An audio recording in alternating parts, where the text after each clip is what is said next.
Bonjour à tous, je suis Gérard Pécou, CEO de Calimedia, pionnier de l'innovation en formation professionnelle. Bienvenue sur Never Stop Learning, le podcast où nous accueillons des spécialistes en andragogie, psychologie cognitive et où nous abordons les technologies de pointe qui révolutionnent la formation. Bienvenue sur votre rendez-vous avec les leaders de l'apprentissage de demain. Bonjour et bienvenue à tous nos auditeurs. Aujourd'hui, nous allons explorer un sujet essentiel pour toutes les entreprises soucieuses de la formation et de l'accompagnement de leurs nouveaux talents, le tutorat.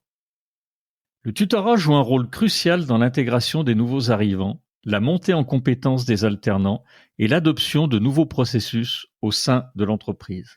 Mais comment s'assurer que le tutorat soit efficace? Comment créer et structurer un programme de tutorat en entreprise? Pour répondre à ces questions, j'ai le plaisir de recevoir Jérôme Boquet, expert en action de formation et fondateur d'Ecos Concept.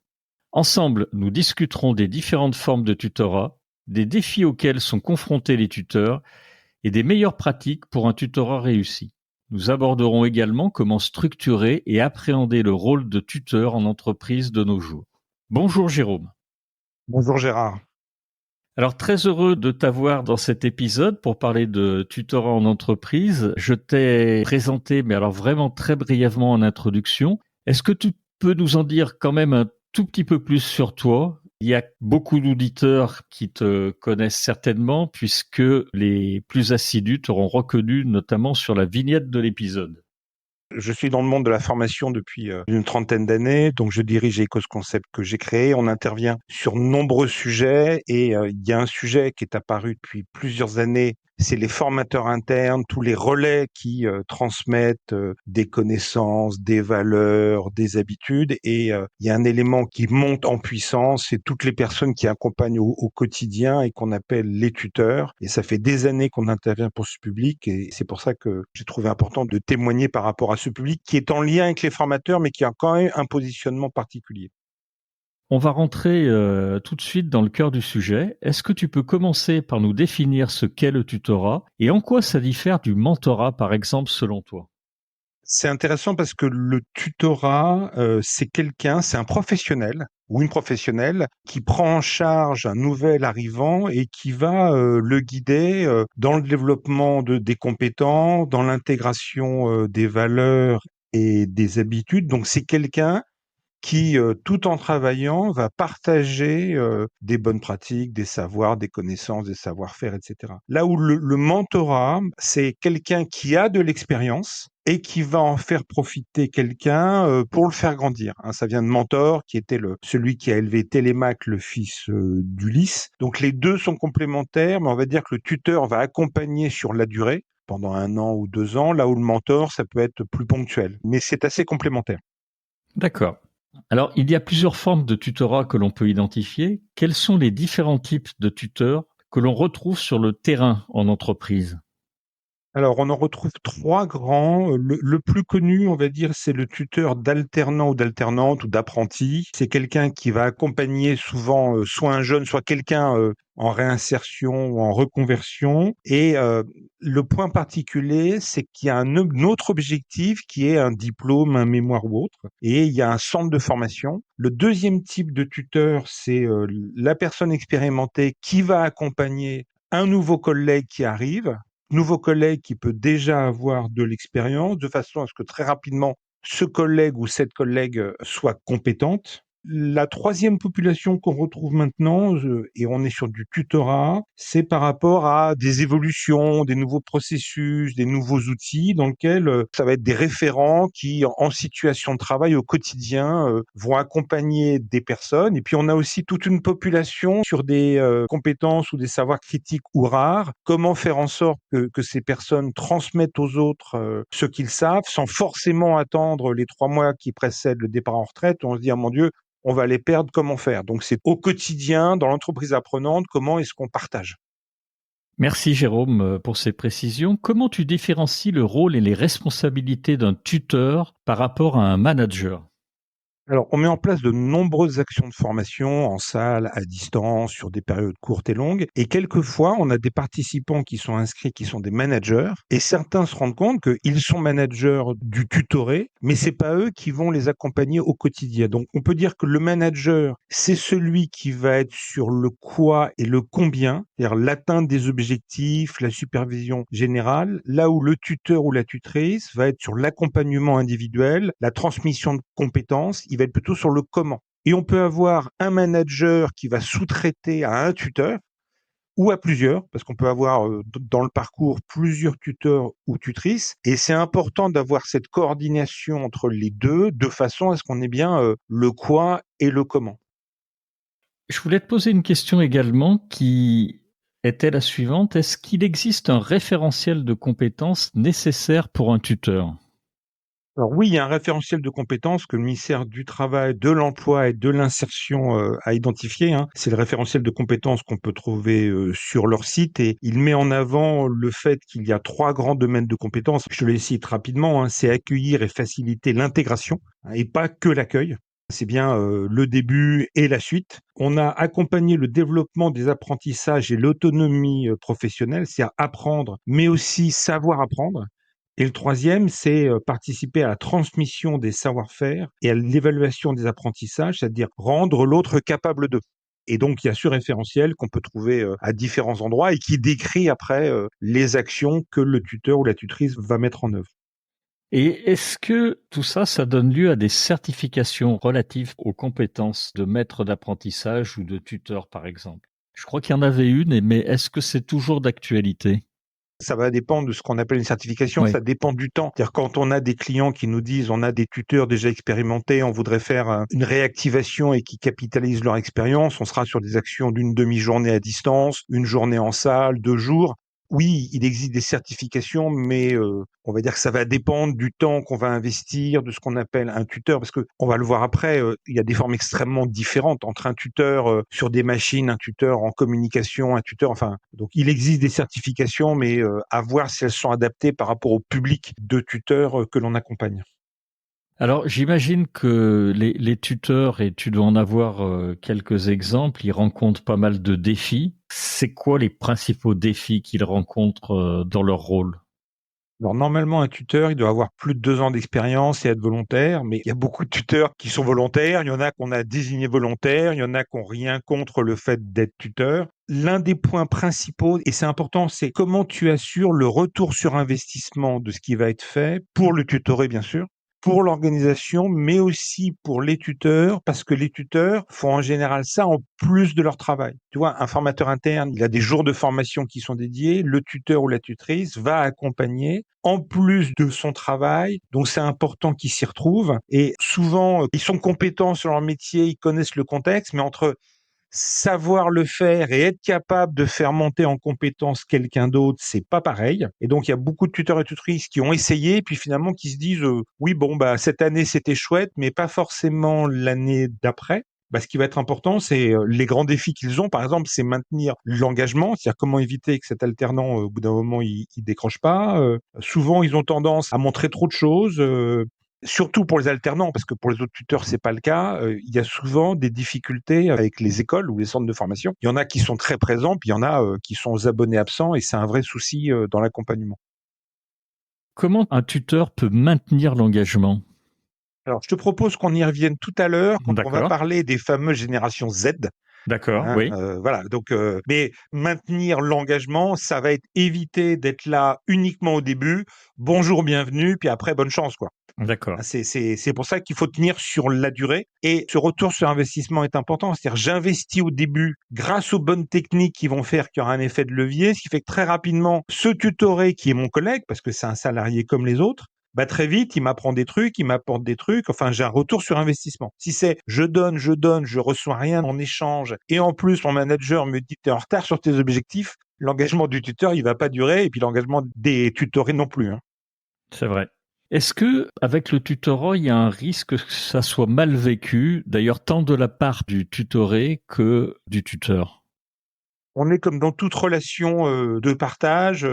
Les films sont remplis de duos qui commençaient bizarrement, après qui passent par des hauts, des bas. Ça peut très bien finir, ça peut moins bien finir. On est sur de la relation humaine. Et je reviens à ce que vous êtes tout à l'heure. Hein, c'est pas parce qu'on est un bon professionnel et qu'on connaît son métier que c'est forcément évident cette relation. Et en même temps, beaucoup de tuteurs et tutrices qui sont passés par là ont beaucoup appris et ont envie de continuer. Donc, à ce moment-là, on n'est plus vraiment sur de la formation, on est plutôt sur les aider à capitaliser et à enrichir leur expérience.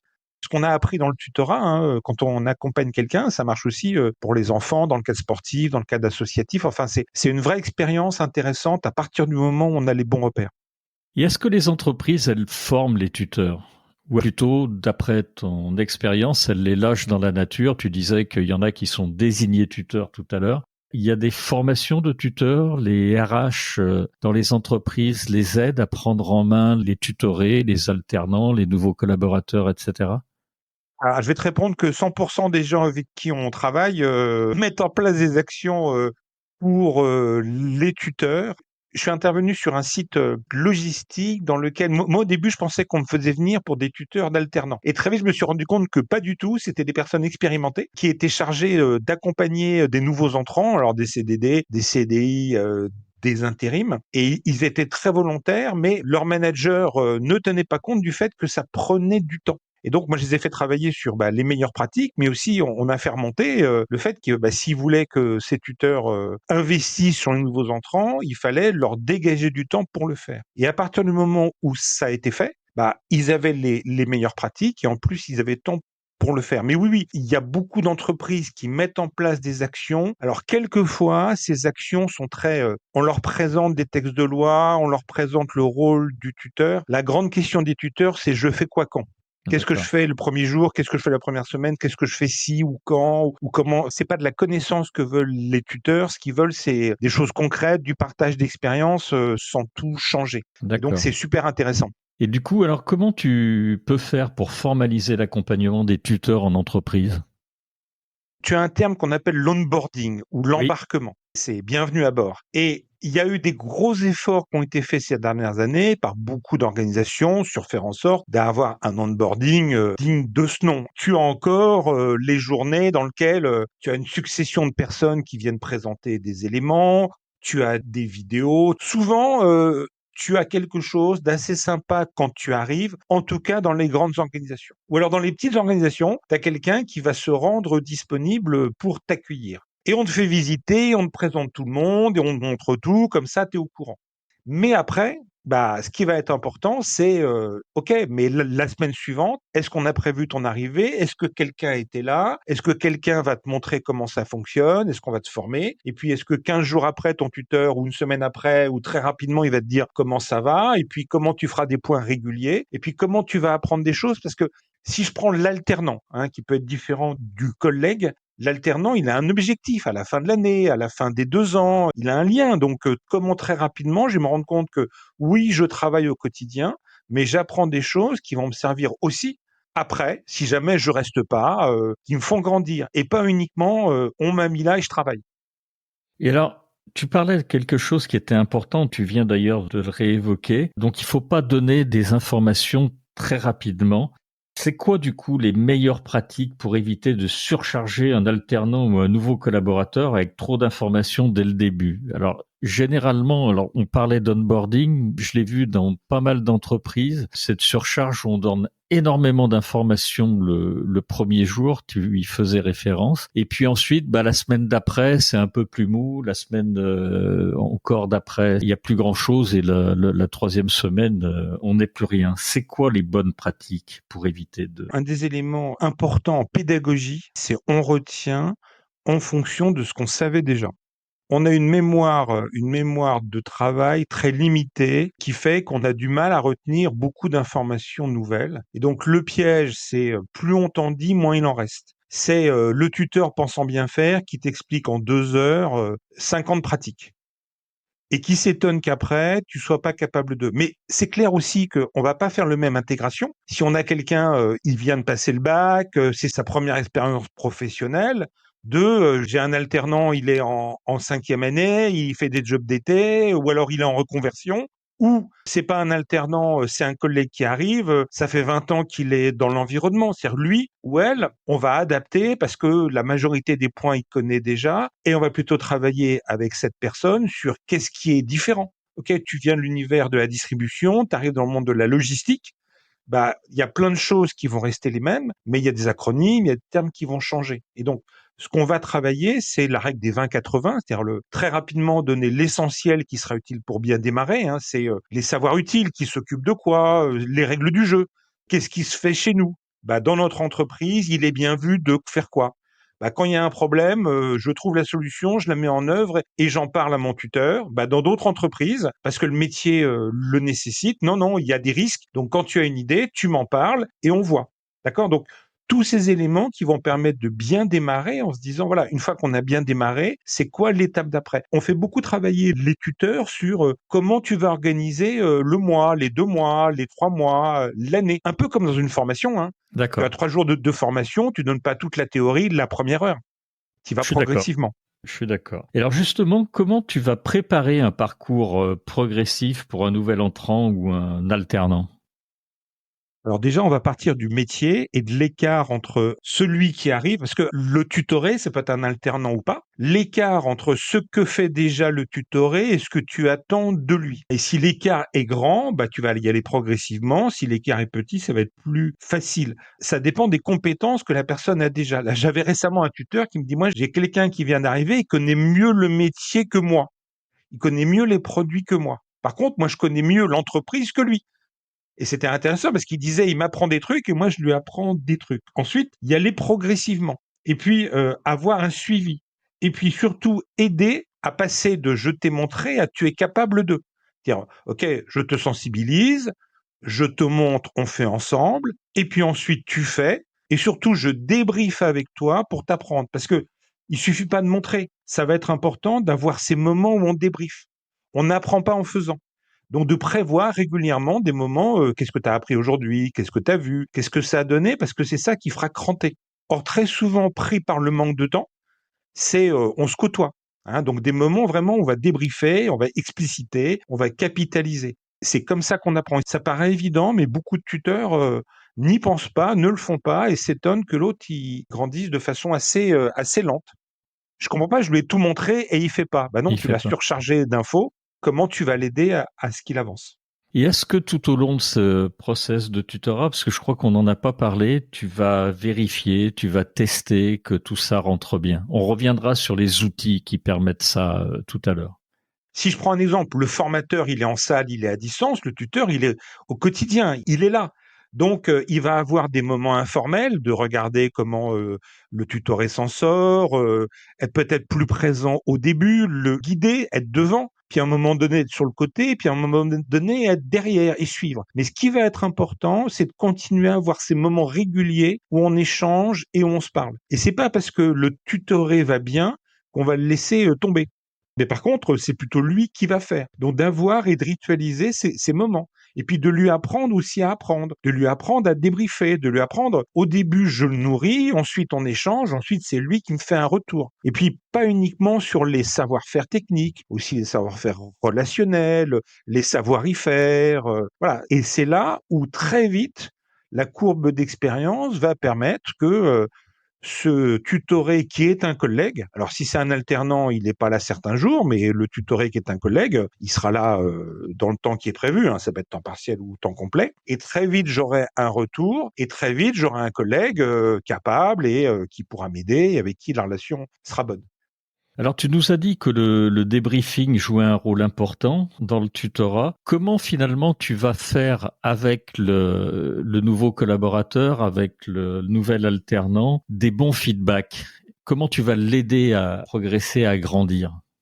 Tu as 3 notions extrêmement importantes. La première, c'est on n'apprend pas en faisant, on apprend en tirant enseignement. Donc, tu vas d'abord aider ton tutoré à débriefer. Tiens, si on reprend ce que tu as fait aujourd'hui, si on reprend ce que tu as fait lors de la réunion ou cette semaine, qu'est-ce qui a bien marché? Et on va commencer, contrairement aux grandes habitudes françaises, par commencer par ce qui va bien. Parce qu'on a tendance à ne parler que de ce qui va pas. Donc, qu'est-ce que tu as bien fait? Qu'est-ce qui a bien marché? Et pourquoi? et quels enseignements tu en retires. En quoi ça conforte ce que tu faisais déjà, en quoi ça te donne des idées. Ok, les trucs sur lesquels tu as eu un peu de difficulté, à ton avis, ça vient de quoi? Pourquoi? Qu'est-ce que tu pourrais faire? Et là, moi, éventuellement, je peux lui donner des idées. Mais maintenant, si on prend un peu de recul, c'est quoi les grands éléments qui ressortent?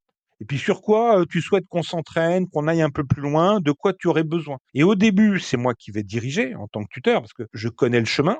Et puis au bout d'un moment, je vais demander à la personne que j'accompagne, bah, sur quoi tu aimerais que je t'accompagne? Déjà, c'est premier point. Et pas tout de suite dire, ah ça c'est bien, ah ça c'est pas bien.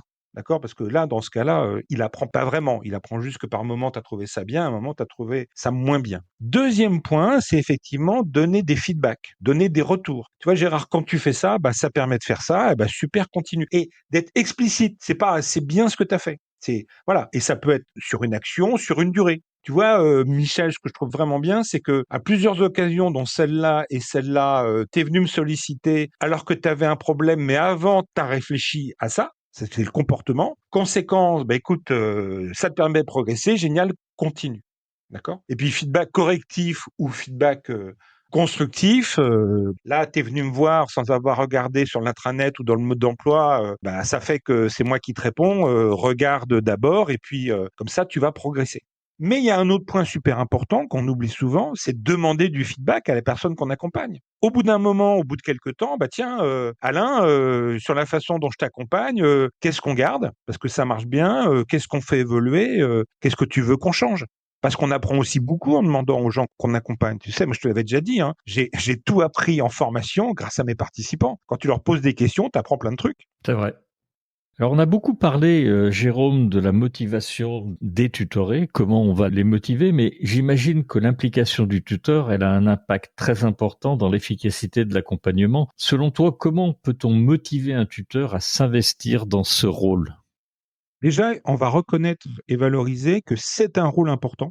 Ça vient en plus de leur activité. Alors après, ça peut être du temps qu'on leur donne, ou ça peut être on tient compte dans les objectifs du fait que, bah voilà, prendre un nouveau ou une nouvelle personne. Alors, je précise bien, un nouveau, ça peut être quelqu'un qui a 30 ans d'expérience, mais qui arrive au sein d'un nouvel environnement. Ça, c'est le premier point. Deuxième élément, c'est leur donner des outils ou des ressources ou des moyens de réussir leur rôle. Point très important, en leur donnant des bonnes pratiques pédagogiques, les aider à augmenter leur retour sur investissement. Parce que tu vois, si je présente plein d'éléments à mon tutoré et que je le vois pas cranter et que je suis obligé et que ça me fait prendre du retard, bah, je me dis le tutorat, ça fonctionne pas. Et puis un point très important, bah, c'est d'intégrer, mais j'en ai parlé au début, hein, intégrer les actions dans les objectifs du tuteur ou en tout cas, à minima, en tenir compte. C'est-à-dire dire, bah voilà, peut-être pris un peu de retard sur les objectifs, mais c'est normal parce que septembre-octobre ou parce qu'on a recruté 50 personnes nouvelles ou parce que quelqu'un est arrivé temporairement, la personne, elle a dédié du temps à faire monter en compétence quelqu'un. Il y aura un retour sur investissement après, mais temporairement, il n'est pas là. J'avais commencé à te poser la question, il y a 3 ou 4 questions en amont. Les outils. Quelles ressources finalement tu vas recommander pour soutenir les tuteurs dans leur mission? Qu'est-ce qui marche? Qu'est-ce qu'il faut vraiment utiliser?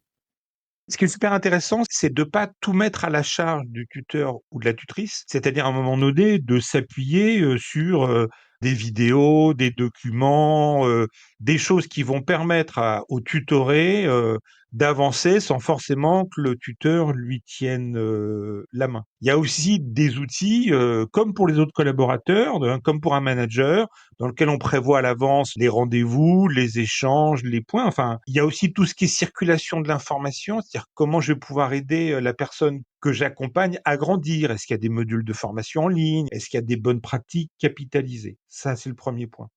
Le deuxième point, bah, c'est effectivement de faire grandir les tuteurs, de créer aussi des communautés. Hein. Les tuteurs, quand ils sont ensemble, c'est toujours super intéressant de leur faire partager leurs pratiques et leurs retours d'expérience.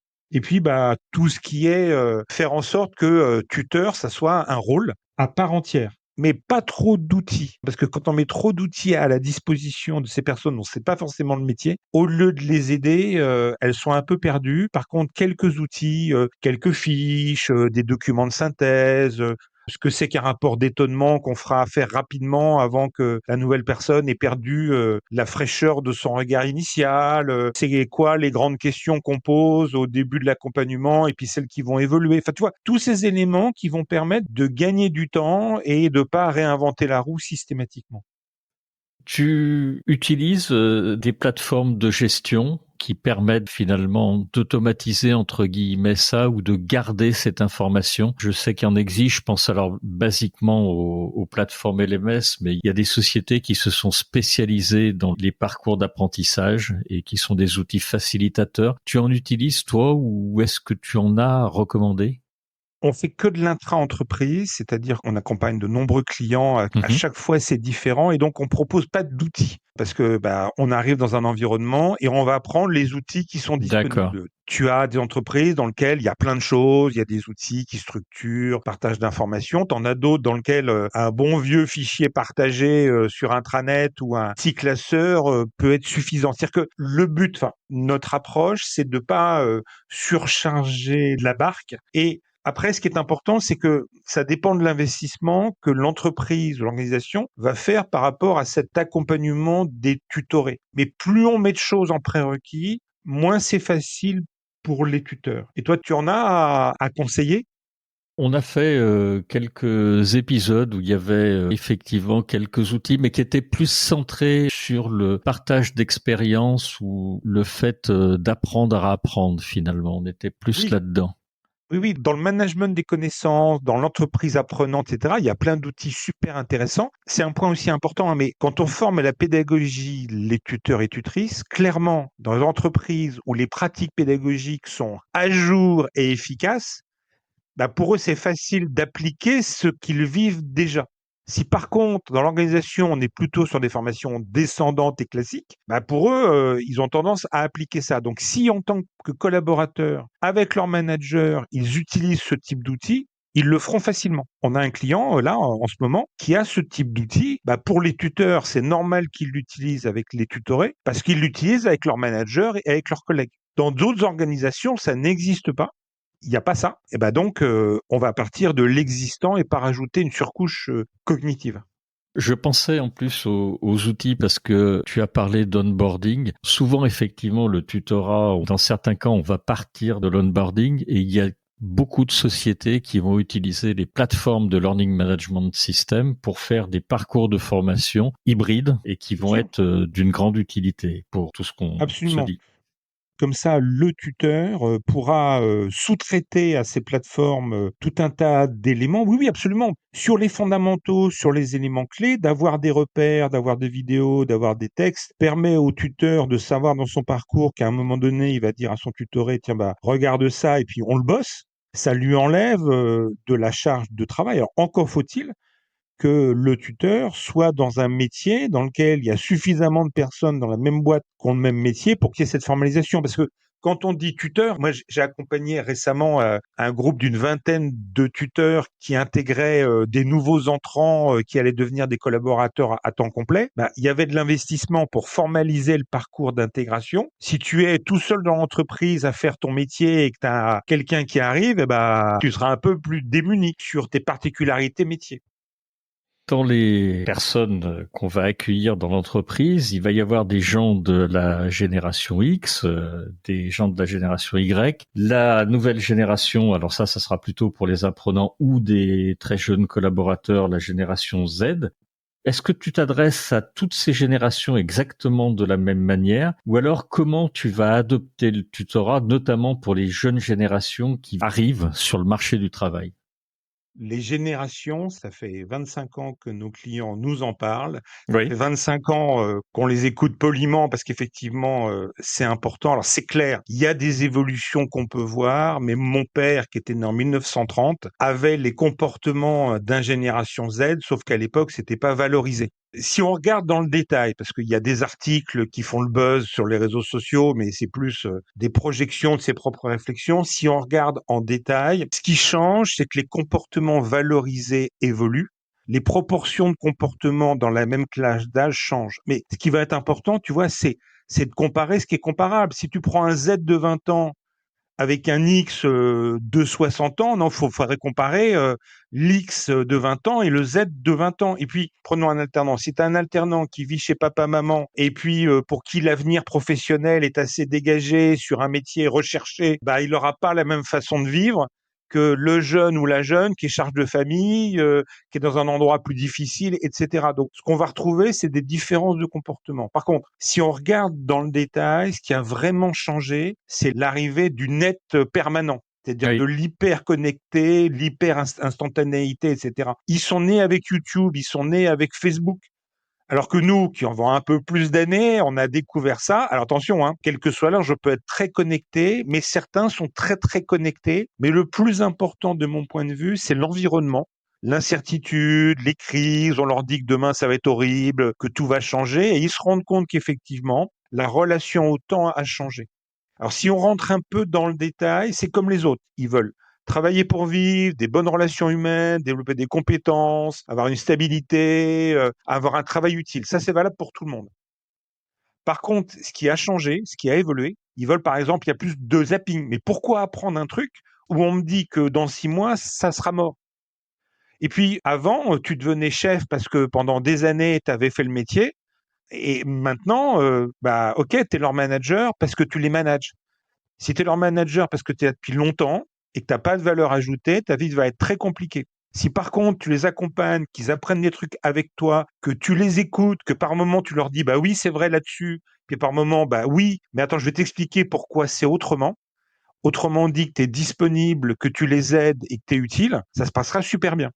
Mais tu peux plus simplement leur dire c'est comme ça. Mais attends, moi j'ai créé ma boîte il y a plus de 30 ans parce que justement, après avoir fait un parcours scolaire à la française, je me suis dit, mais jamais de la vie, j'irai dans ce type de boîte dans lequel tu es un pion et puis si tu attends suffisamment longtemps, tu monteras d'un cran tous les 5 ans. Donc je comprends très bien ce qu'ils ont vécu et ce qu'ils D'accord. vivent. Mais juste pour conclure, ils adorent les tuteurs disponibles et compétents. D'accord. Et souvent, ils regrettent d'avoir des tuteurs compétents mais pas disponibles. Oui, ce qui est logique. Alors, j'ai deux dernières questions pour toi, Jérôme, avant de conclure ce podcast. Les entreprises, j'imagine qu'elles ont forcément des attentes en retour de l'accompagnement d'un alternant ou d'un nouveau collaborateur. Est-ce que tu peux nous en parler de ce fameux retour sur investissement? Tu as commencé à l'aborder tout à l'heure, et là je parle du retour sur investissement du tutorat pour une entreprise. Au niveau de l'entreprise, ce qu'elle recherche, c'est que très rapidement, le nouvel entrant soit capable, compétent, ait les bons gestes, les bonnes postures et s'intègre dans un collectif, dans une histoire et autres. C'est ça, hein. C'est bien évidemment, quelle que soit l'expérience de la personne. Et d'ailleurs, quelquefois, surtout en reconversion, hein, c'est quelquefois plus difficile de désapprendre. Accompagner, tutorer quelqu'un qui a beaucoup d'expérience, c'est en même temps super parce qu'il a des choses acquises, mais en même temps, plusieurs tuteurs m'ont dit, mais quelquefois, on leur dit des choses, mais le naturel revient vite. C'est-à-dire quand pendant 20 ans, tu as fait dans un environnement d'une certaine manière, quand tu changes d'environnement, c'est pas si évident. Donc, c'est d'avoir des personnes très rapidement compétentes, très rapidement adaptables, mais aussi, si on n'est pas sur des alternants, de très rapidement faire en sorte que le nouvel outil, la nouvelle organisation, le nouveau process, très vite, les personnes retrouvent ses habitudes, soient à l'aise, etc. Et donc, ce qui est intéressant aussi, c'est que d'accueillir des personnes venues de l'extérieur fait que souvent, ça aide à se reposer des bonnes questions. Si après tout, tu écoutes les gens qui arrivent, tu leur demandes ce qu'ils perçoivent, ça peut te permettre à toi de revoir des choses que tu n'arrives plus à voir. C'est-à-dire, hein, tu pars en vacances pendant un mois, tu reviens, bah, tu revois des trucs que tu avais un peu oubliés. Et puis, il y a un dernier point qui est important. Alors, c'est quelquefois, attention, ne caricaturons pas, c'est quelquefois sur certaines générations Z. Il y en a, il faut leur rappeler que, bah, quelque part, l'entreprise paye l'école, paye un salaire, et que donc, bah, on attend de sa part un retour sur investissement, mais aussi d'un autre côté, beaucoup d'alternants se plaignent à juste titre qu'on les prend comme des salariés pas chers et qu'on les fait bosser sans forcément leur apprendre des choses qui seront utiles après dans d'autres métiers. Donc on est vraiment sur équilibrer le gagnant-gagnant. Il faut que tout le monde y gagne, le tuteur, l'organisation, le manager, mais aussi le tutoré. Hein, parce que si tout le monde y gagne, ça se passera beaucoup mieux. Très clair. Une dernière question, et puis on sera allé au bout de ce podcast. Jérôme, pour conclure, quels conseils donnerais-tu aux entreprises pour améliorer leur programme de tutorat? Bonne question. Oui, alors déjà, tu parles de programme de tutorat. Donc, Oui, c'est déjà vrai. prendre conscience du fait que il suffit pas de nommer quelqu'un tuteur, référent, accompagnateur pour que par la magie de la nomination, tout à coup, cette personne développe des capacités. Alors, il y en a, tout est là, hein. Et puis, bah, ça s'apprend, ça se peaufine, ça se travaille. Donc, effectivement, investir dans la formalisation et la montée en compétence des pratiques des tuteurs en partant de ce qui sera utile. On fait pas les mêmes accompagnements pour des tuteurs sur un site logistique, dans un magasin, dans une DSI, etc. Alors, le fond reste le même, mais c'est pas les mêmes accompagnements, c'est pas les mêmes métiers, etc. Encourager le fait de par moment sortir du rythme. Alors quand je dis encourager, hein, c'est aussi donner l'opportunité aux tuteurs et aux tutorés par moment de prendre un pas de côté, de se poser, de regarder ce qui a été fait et de prévoir régulièrement des moments dans lesquels les tuteurs partagent leurs pratiques, leur expérience, leurs réussites, leurs semi-réussites, leurs ratés, parce qu'on est sur de la relation humaine. Et puis moi, c'est un message que je donne aussi, c'est plus vous aurez des pratiques pédagogiques utiles, efficaces dans les formations, plus les tuteurs pourront s'en inspirer pour accompagner les personnes qui sont accompagnées. Ce qui est intéressant, c'est que le tutorat, il n'y a pas de bon ou de mauvais moment pour mettre en place des actions. Ça peut être à la rentrée, ça peut être après quelques mois, ça peut être après une année. Enfin, mais plus vous ferez des choses pour vos tuteurs, vos référents, les gens qui accompagnent, plus il y aura d'efficacité, de motivation et d'engagement. Et on est vraiment sur du gagnant-gagnant. Par contre, les modalités pédagogiques sont pas les mêmes. Un conseil, on peut être tenté de former les tuteurs avant qu'ils ne fassent. Oui, c'est important. Mais comme dans un tutorat, prévoyez des choses avant, un petit peu, mais surtout prévoyez des choses pendant que le tutorat s'effectue de façon à ce que très rapidement, vos tuteurs deviennent des super tuteurs et tutrices et il y en a déjà beaucoup. Merci Jérôme. On est arrivé à la fin de ce podcast, de cet épisode. Je voulais remercier nos auditeurs et auditrices qui nous ont accompagnés tout au long de cet épisode. Et puis, je voulais te remercier très sincèrement, Jérôme, de nous avoir donné autant d'infos sur le tutorat. Comme d'habitude, tu as donné des informations extrêmement pratiques et je voulais te remercier pour cela. Merci Gérard.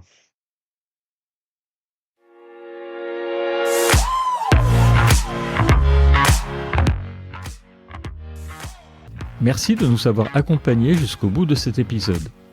Si vous l'avez aimé, partagez l'épisode et laissez-nous une bonne note suivie d'un commentaire pour nous aider à nous propulser dans les classements. Je suis Gérard Pécou, CEO de Calimedia, et si vous recherchez des solutions innovantes en e-learning, visitez calimedia.fr, notre équipe sera ravie de vous guider. Retrouvez-nous pour le prochain épisode de Never Stop Learning pour qu'ensemble, nous ne cessions jamais d'apprendre.